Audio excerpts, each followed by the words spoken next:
Gegara ulah Beci, kini 998 santri Ponpes Sidikiyah Jombang terlantar seusai izin dicabut. Terjadi berlawanan antara kenyataan pesantren tersebut dengan asas kemasyarakatan tidak jalan.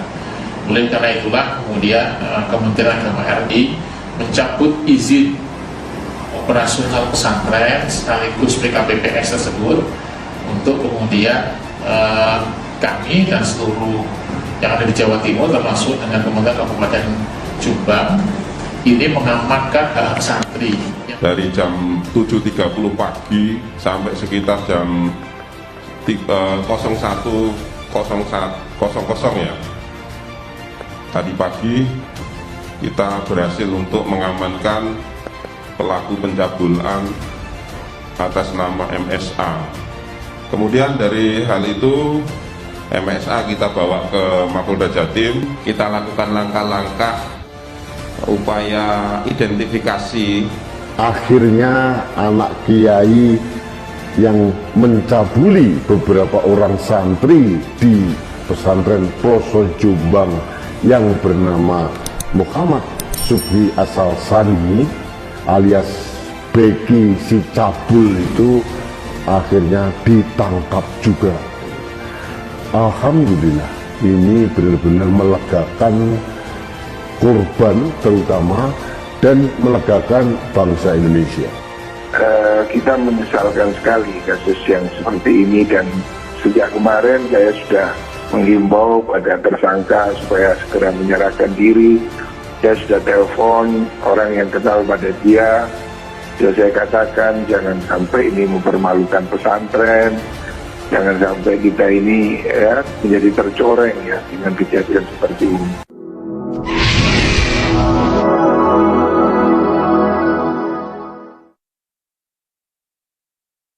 Kementerian Agama atau Kemenak mencabut izin Pondok Pesantren Sidikiyah Ploso Jombang, Jawa Timur. Imbasnya ada sebanyak 998 santri dan santriwati. Ponpes itu terancam terlantar, dikutip dari surya.co.id. Hal ini menyusul penetapan tersangka dugaan pencabulan terhadap santriwati yang dilakukan anak kiai Jombang, yaitu Subsi Asal Sani alias MSAT 42 tahun. Kemenak menerangkan perilaku MSAT tak mencerminkan kemaslahatan, kemanfaatan, perbuatan baik lingkungan pesantren. Pencabutan izin ini berdampak pada nasib 998 santri dan santriwati Ponpes Sidikiyah Ploso. Mereka terancam terlantar jika tidak segera dipindahkan. Kabid Pendidikan Diniyah dan juga Pondok Pesantren Kemenak Jatim Asadul Anam menyebutkan rincian jumlah santri dan santriwati. Diungkapkan ada santri laki-laki 169 orang dan perempuan 140 orang di jenjang ULA atau SD. Untuk tingkat wusto ada 244 santri dan 221 santri. Selanjutnya untuk tingkat ulia atau SMA, ada 128 santri dan 96 santriwati. Di mana jumlah keseluruhan santri dan santriwati di sana ada 998 orang yang tercatat di sistem online. Sementara di sana santri keseluruhan tercatat 1041, ada selisih 43 dan itu bisa jadi karena ada prinsip multi entry dan juga multi exit. Artinya mereka bisa jadi keluar dan masuk setiap saat disesuaikan dengan keinginan santri. Mengenai pencabutan izin, Anam mengungkapkan dasar pencabutan izin operasional Ponpes Sidikiyah tercantum dalam Undang-Undang Nomor 18 Tahun 2019 tentang pesantren.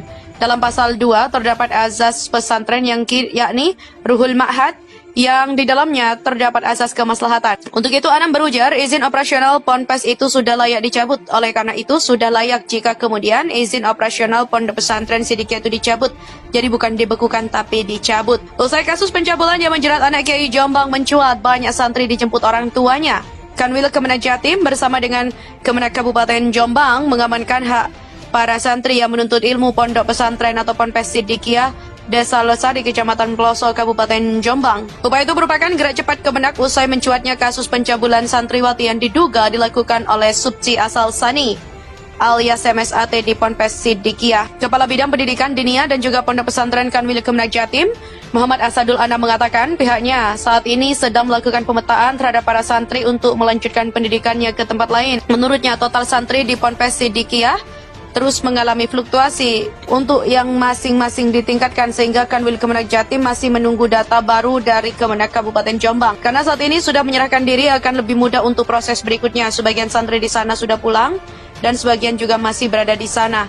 Ada orang tua atau wali santri menyebut pindah ke pondok lain, tapi kami tetap memperhatikan hak-hak para santri dan ini merupakan tanggung jawab kami agar mereka segera mendapatkan pendidikan, kata Muhammad Asadul Anam. Penangkapan MSAT tersangka pelaku pencabulan akhirnya tercapai setelah pengepungan yang berjalan panjang sejak tanggal 7 Juli pukul 7 pagi sampai pukul 23 malam. Negosiasi alot aparat dengan kiai yang merupakan ayah dari tersangka yang akhirnya membuat pihak Ponpes mengizinkan pihak aparat menggeledah Ponpes sembari mencari bukti tambahan, membuat sang kiai menjanjikan bahwa anaknya akan menyerahkan diri.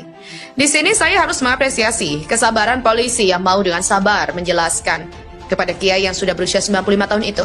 Bahkan meskipun sempat terlibat bentrok dengan adanya korban luka di pihak kepolisian dan berujung penangkapan sejumlah simpatisan tersangka. Polisi terus mengedepankan sikap humanis dan membuktikan bahwa aparat benar-benar hanya menjalankan kewajiban menegakkan hukum dan bukan ingin menindas masyarakat. Saya juga harus melayangkan apresiasi ya kepada Kemenak yang gercep mencabut izin Ponpes itu. Biar bagaimanapun, kasus ini sudah berjalan terlalu panjang. Bila dibiarkan akan mencoreng reputasi Ponpes sebagai tempat pendidikan agama dan bukan tidak mungkin reputasi Ponpes se-Indonesia turut kena getahnya hanya karena ada satu yang berkeras melindungi kriminal, tersangka pencabulan pula. Dalam drama panjang yang berujung penangkapan semalam, ada satu hal yang saya tangkap yang membuat saya menghela nafas dan juga menggelengkan kepala.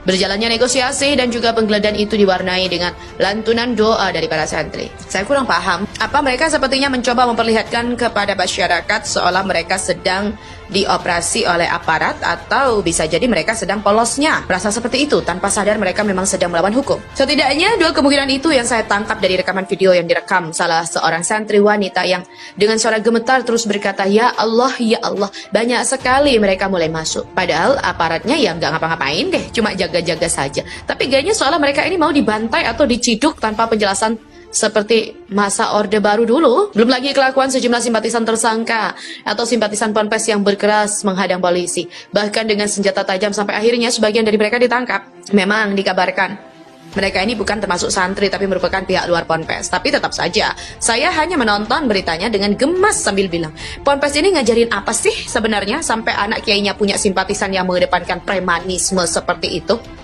bahkan sampai melukai pakai senjata segala.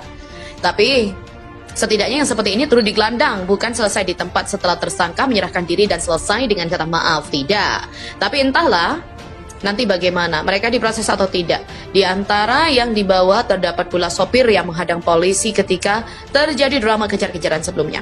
Belum lagi perilaku Kiai Muhtar, ayah tersangka. Beliau terus berkeras meminta polisi menghentikan kasus anaknya. Bahkan sampai berkata, untuk keselamatan kita bersama, untuk kejayaan Indonesia Raya, masalah fitnah ini masalah keluarga.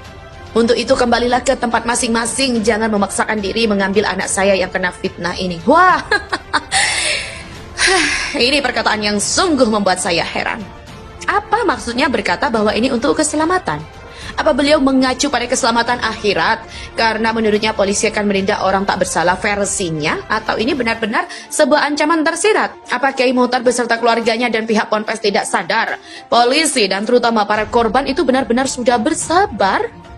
Polisi sudah memberi kesempatan pada pihak keluarga yang mengaku akan menyerahkan tersangka, tapi sejak 2020 kemarin itu bisa terjadi, itu pun setelah polisi turun gunung dengan pasukan gabungan. Bahkan polisi sudah berupaya menjemput paksa, tapi terus menemui penghadangan. Saya bersyukur Kemenak sudah menutup tempat itu. Meskipun lucunya belakangan saya dengar mereka mempertanyakan kenapa Kemenak langsung menutup tempat itu begitu saja tanpa bertanya dulu. Setelah melihat berita ini saya hanya bisa tertawa miris ya. Mereka tahu lawakan mereka nggak lucu atau memang nggak sadar lagi ngelawak. Setelah berkeras melindungi tersangka kekerasan seksual dan mengeluarkan para santriwati yang mengadukan tersangka dari Ponpes, bahkan menyebut mereka gerombolan fitnah, kok iya bisa mereka masih punya muka untuk bertanya begitu, terutama setelah ada gelombang protes dari masyarakat. Saya jadi merinding nih, apa ini akibat terus mempermainkan dan melantunkan keagungan nama Tuhan untuk menutupi perbuatan tercela? Akibatnya Tuhan benar-benar menutup nalar mereka sehingga mereka mempermalukan diri sendiri tanpa menyadarinya. Entahlah, hanya Tuhan dan gerombolan seperti ini yang mereka yang paham. Saya sih ogah ya membayangkan kalau suatu hari nalar, rasa malu dan empati saya jadi mati seperti yang umumnya diperlihatkan kaum sebelah sana.